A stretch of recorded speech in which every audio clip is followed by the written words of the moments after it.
This is day 38 of Forge Keyboard updates every day until the product ships. Today, we'll create a new exoskeleton prototype together, and I'll demonstrate my modeling workflow with Caracorder. Let's get started. CAD modeling with Caracorder is something that we don't talk about enough, or really any design work or creative work with Caracorder is an absolutely amazing experience. Typically, I keep my right hand on a mouse and my left hand on the Caracorder, and even though the right half of the Caracorder is unoccupied, I still have access to all of those three-dimensional switches via the ambidextrous throwover feature with my left hand. And so my hands never really move while I'm working, like basically at all. And once you get really good, you don't even need to have toolbars on the screen. You just, you have any shortcut, any hotkey, any command within basically any software you can access without your fingers breaking contact.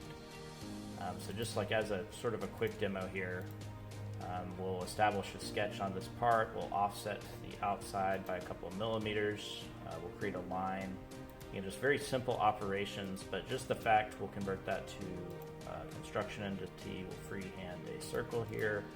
We'll dimension it to 1.5 millimeters.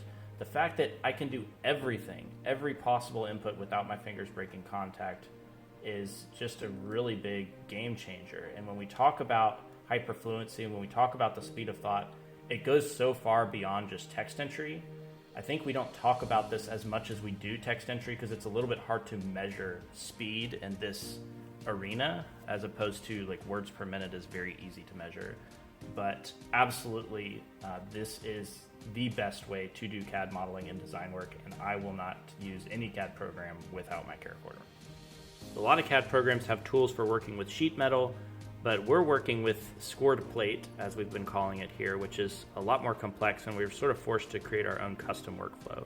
So here we have, there's actually 3 versions of this model that are simultaneously within the same assembly. We have the unfolded version, which is sort of our DFM work area, and there's multiple derived configurations depending on the material here. And then here we have the refolded model, and there's also a pre-folded model as well. This is probably a little too niche or advanced for a TikTok video. But if you want to learn the details about this workflow, for anybody who's also interested in creating designs using scored plate, which I've never really seen before, happy to help you with that. Just jump on the Discord and ping me.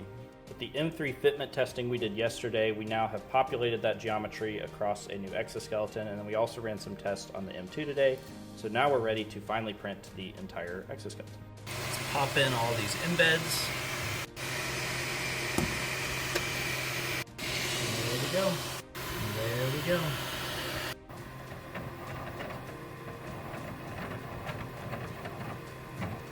Since we've already established the core switch assembly geometry on the metal version, this printed embed prototype will allow us to iterate a lot more quickly as our mechanical and electrical systems are finally coming together.